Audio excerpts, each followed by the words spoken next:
Hey guys, happy Friday. Sorry I'm doing this in the back of my car. I'm trying to multitask on this beautiful day. Might as well sit outside while I'm on my lunch break. But let's go over this urinalysis assignment. So our first question is, what are different ways to collect a urine sample? And always remember to record how it's collected because there's different things that we can find, like say we might find some blood in a cystocentesis from the actual trauma of the poke, where if you find blood in like a free catch, then that might be a little more hinting towards like a UTI, where just a little bit of blood could be normal with a cystocentesis. But some examples would be a voided sample, free catch, tabletop, catheter, or a cystocentesis. Number 2, what is the minimum amount desired to run a urinalysis? That would be 5 to 10 mLs. Which collection method is best, especially for a urine culture? So the answer to that one is a cystocentesis. That is going to be the most sterile procedure without having any contaminants that could falsely grow in our cultures. Our point is to get a sensitivity and decide on a good antibiotic for that patient. Number 4, what are the 4 basic parts to a urinalysis? So in some of the sources I showed you, you'll see it's 3, but we call the specific gravity as a second step, where some include that with the physical exam. But the 4 parts would be gross or physical exam, urine specific gravity, a dipstick or chemistry, and your sediment examination. What would the normal daily urine output be for a 25-pound dog? So there's a couple little calculations out there. The one that I use is from the book, and it's 1 mil per kg per hour. So if you do that math, then it comes out to 264. I did round a few numbers, so if you were somewhere around 260 or 270 per day, then that's fine. Number 6, how long do you have to run the sample at room temperature and why? And then how long can you refrigerate it and why? So we have 30 minutes at room temperature. The reason being is bacteria can grow and that can change our pH, and casts can also start breaking down if they're in there. So if we don't look at a sediment right away, then those casts can dissolve. And then you can refrigerate for up to 24 hours. And if it goes any longer than that, even sometimes within that 24 hours, you'll see some crystals start to grow, where that's more iatrogenic or in vitro, something that happens outside of the patient, where that's not the patient's crystals, just the urine had sat for too long. Number 7, how do you obtain a urine specific gravity? Hint, it's an instrument we've used recently. So that's going to be your refractometer, and knowing that I think most of them are set up the same, but on your left side of the refractometer should say TP or TS, and that's where you get your total protein. And on that same instrument, if you put your urine sample on it, on the right-hand side is where you're going to get your reading. Number 8 is, what chemistry values are we assessing with urine-specific gravity? So what I meant with that is what blood chemistry. So we're looking at BUN and creatinine. More generally, our kidney values, because we're looking at how much the kidney is concentrating the urine. And another answer could be SDMA. If a urine-specific gravity is 1.035, how would we say that? Not sure how you wanted to spell it out, but we say 1035 instead of 1.035. And then another, if you put down, we could say that urine-specific gravity is isosthenuric. Number 10, what is a normal USG for a dog? It's greater than 1030. For a cat, greater than 1035. And horses, greater than 1025. What 3 chemical values on a urine dipstick are not diagnostic for animals? That would be our UBG or urobilinogen, nitrites, and leukocytes.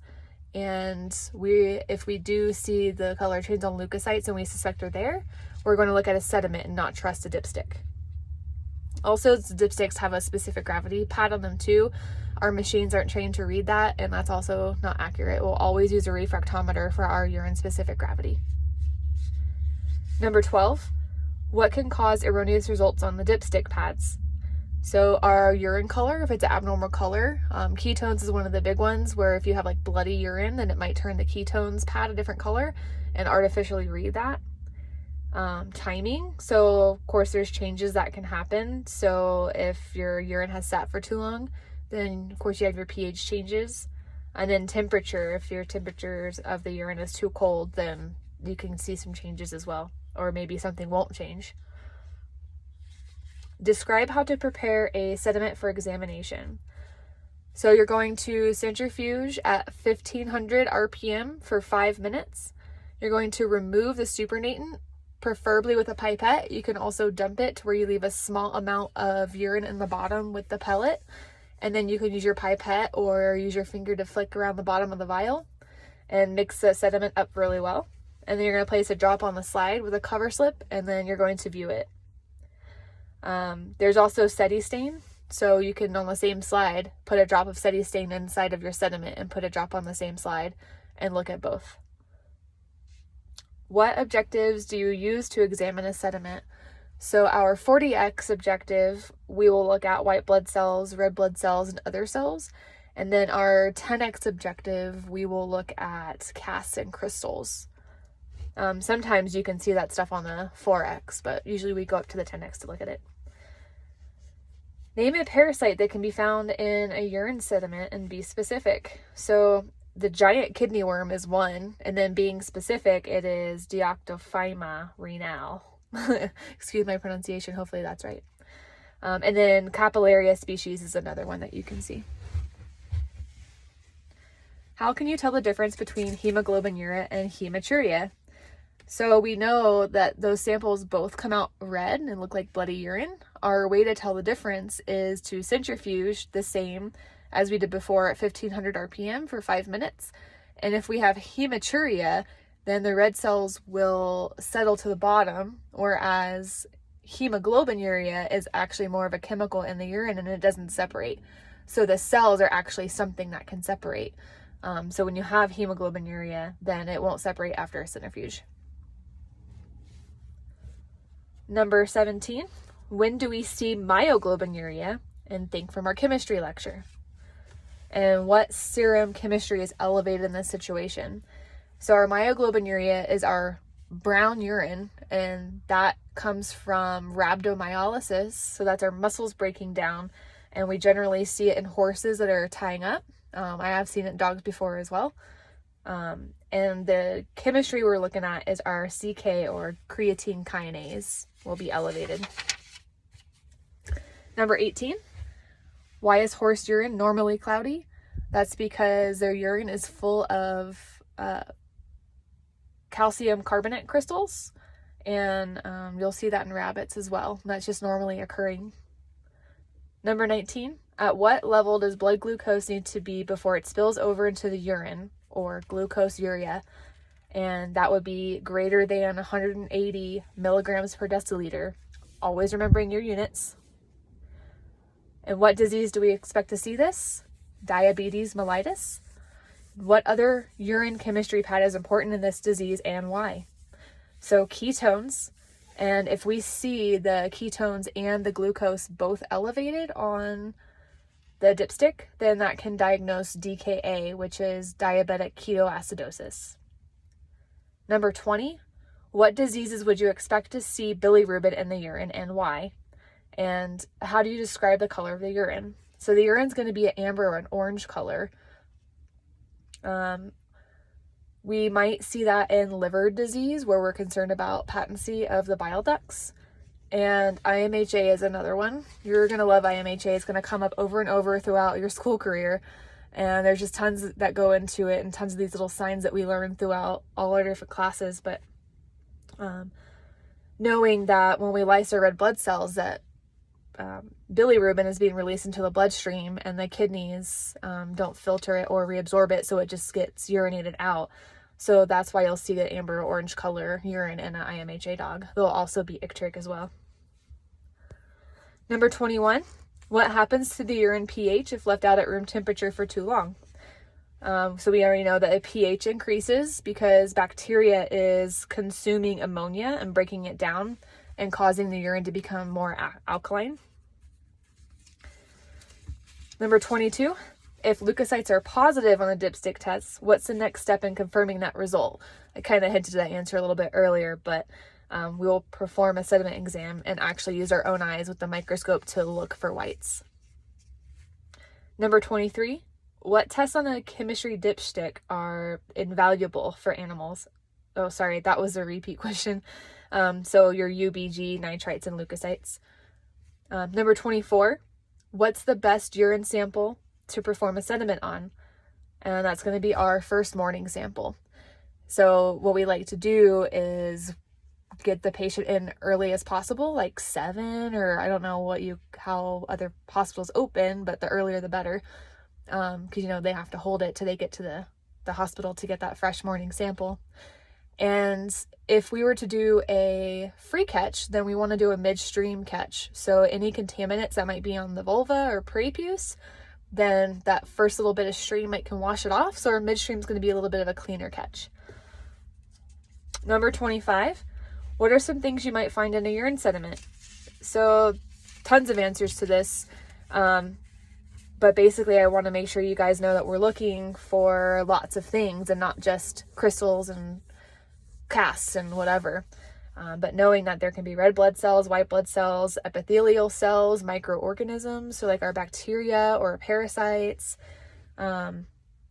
There could be mucus, fat droplets, crystals, and then artifacts. Like, did we get a free catch and there's some pollen or grass in it? Did we, do we have extra fat from doing a cystocentesis? Like, there's also some artifact that you need to know that we're looking for as well, because we're always looking at the big picture and not just particularly looking at one thing, right? Number 26, what speed do we centrifuge urine and why? We spin it at 1500 RPM. The same thing with our fecal samples when we get to talking about that. We do not want to disturb or disrupt or break crystals, cells, or casts. So that's a fairly low RPM. Usually our blood, we're spinning about 3000 or 3500 RPM. Why do we prefer not to use steady stain? So steady stain tends to precipitate. Like, even within 24 hours of opening a brand new bottle, it'll precipitate and also have bacterial contamination, which, if we're doing a urinalysis and we're looking at sediment and looking for bacteria, that can be like a false positive in bacteria. And knowing, we only use 1 drop at a time and it's a small bottle, but how long is that bottle sit on our shelves for? So you'll see a lot of doctors either don't carry it or prefer not to use it because of the contamination. You could also do like a little urine smear, almost like a blood smear, and let it dry and then do a diff quick stain, and that could be a better option. Describe the different types of epithelial cells found in a urine sediment. So our squamous are more common. They come from the distal urethra, vagina, vulva, or prepuce, and they're not significant. Usually you'll see like some sharp edges, like they're almost cornified. They look like potato chips. Transitional epithelial cells come from the bladder, ureter, renal pelvis, proximal ureter, or urethra, and they're usually round, and you tend to find them in groups. Our renal epithelial cells are bad news bears, but they're the smallest of them, and they usually originate from renal tubules, and they can signify tubular degeneration. And number 29, name different types of casts. So there's hyaline, granular, epithelial, leukocyte, erythrocyte, waxy, and fatty casts. So the next one, number 30, is describe how to perform a complete urinalysis starting from collection. I'm not going to read that right now, but just knowing that your different collection methods, that your 4 steps of examination, how to perform those steps, and I'll read over those, and if anybody has any questions, and I'll go over more specifics later. And knowing that you do need to, gold standard, always be doing a urine sediment, even if you have a normal or no complaints about urinary history. Okay, and moving on to our terms. Anuria means no urine output. Oliguria means lowered urine output. Polyuria means increased urination. Polydipsia means increased water intake. So the abbreviation you'll see for those is POPD when they're written in like a medical record or under like a subjective area or for the appointment. Knowing that if you see POPD, that means increased water intake and increased urination. Usually you'll see with like a renal case or a diabetic. Pollakiuria is increased urination without increased volume. Hematuria is blood in the urine. Hemoglobinuria is hemoglobin in the urine. And remembering how we tell the difference between those two. Myoglobinuria is myoglobin in urine. So that's that brown urine. Hyperthermiuria, we don't necessarily use that term all the time. It's also called baruria, but that would be your specific gravity greater than 1035. Our hyposthenuria is a USG less than 1008. And our isosthenuria, which is like our normal, would be 1008 to 1012. A cystocentesis is a needle placed into the urinary bladder to obtain urine. Urolithiasis is having stones in the bladder. Ketosis is a ketone disease. You see this a lot in cows, but then we also call it in our diabetic ketoacidosis.